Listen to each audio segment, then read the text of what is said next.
प्रधानमंत्री नरेंद्र मोदी यांच्या अध्यक्षतेखाली आज गुजरातमध्ये सासनगीर येथे राष्ट्रीय वन्यजीव मंडळाची 7वी बैठक पार पडली। या बैठकीमध्ये लष्कर प्रमुख, विविध राज्यांचे सदस्य, या क्षेत्रात काम करणाऱ्या स्वयंसेवी संस्थांचे प्रतिनिधित्व, मुख्य वन्यजीव वॉर्डन आणि विविध संस्थांचे सचिव अशा एकूण 47 सदस्यांचा समावेश होता। या बैठकीत प्रधानमंत्र्यांनी जुनागड येथे वन्यजीवांसाठी राष्ट्रीय संदर्भ केंद्राची पायाभरणी देखील केली आहे। तसंच 16वा आशिया सिंहगणना अहवाल तसेच मानव वन्यजीव संघर्ष व्यवस्थापन कार्यक्रम सॅकॉनचं अनावरण देखील केलंय। दुग्धोत्पादन क्षेत्र देशाच्या विकासाला गती देत असून ग्रामीण भागाला समृद्ध बनवण्यासाठी दुग्धोत्पादन क्षेत्राचं मोठं योगदान असल्याचं मत केंद्रीय गृह आणि सहकार मंत्री अमित शहा यांनी व्यक्त केलंय। त्यांनी आज नवी दिल्लीत भारत मंडप येथे दुग्धोत्पादन क्षेत्रात शाश्वतता आणि वितरण क्षमता या विषयावर आयोजित कार्यशाळेचं उद्घाटन केलं।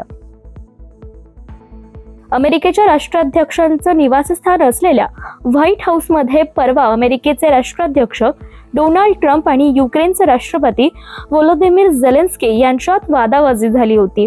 दोन्ही नेत्यांमध्ये झालेली ही खडाजंगी आंतरराष्ट्रीय पातळीवर चर्चेचा विषय ठरली आहे। मात्र व्हाईट हाऊसमध्ये डोनाल्ड ट्रम्प यांच्याशी भिडणारे झेलेन्स्की यांनी आता नरमाईची भूमिका घेतली आहे। तसेच अमेरिकेसोबत खनिजांसाठी करार करण्याची तयारी देखील त्यांनी दर्शवली आहे।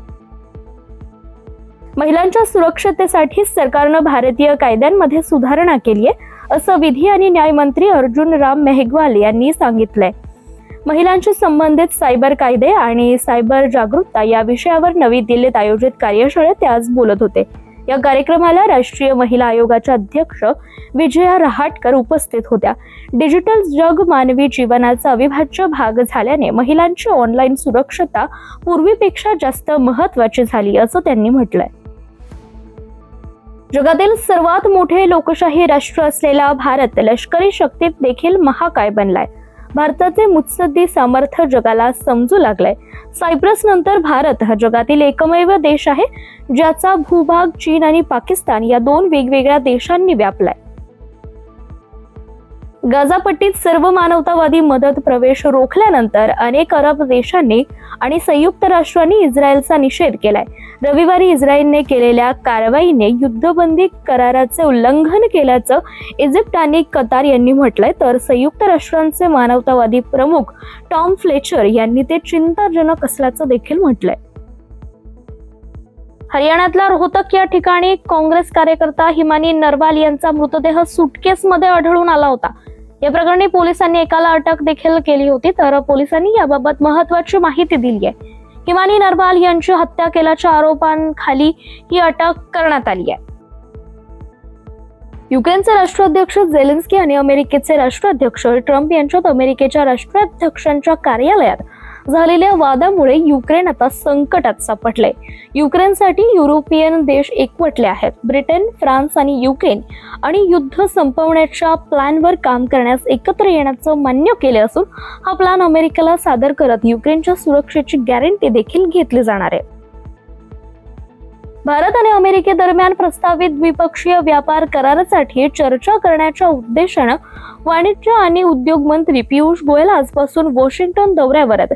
तर या दौऱ्यादरम्यान ते अमेरिकन व्यापार प्रतिनिधी जेमिसन ग्रीन आणि अमेरिकन वाणिज्य सचिव हॉवर्ड लुटनिक यांच्याशी चर्चा करण्याची शक्यता आहे।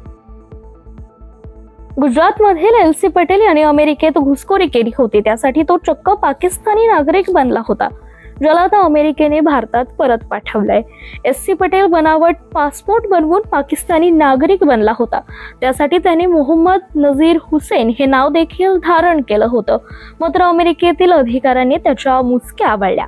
मोहम्मद नझीर हुसेन बनलेल्या एस.सी. पटेलची चोरी पकडली गेली आहे। IAS अधिकारी रोहिणी सिंधुरी यांच्याशी जाहीरपणे झालेल्या वादानंतर आता पुन्हा एकदा डी रूपा या चर्चेत आल्यात। यंदा त्यांच्याच विभागातील कनिष्ठ IPS अधिकारी पोलीस उपमहासंचालक वर्तिका कटियार यांनी डी रूपा यांच्यावर गंभीर आरोप केलेत।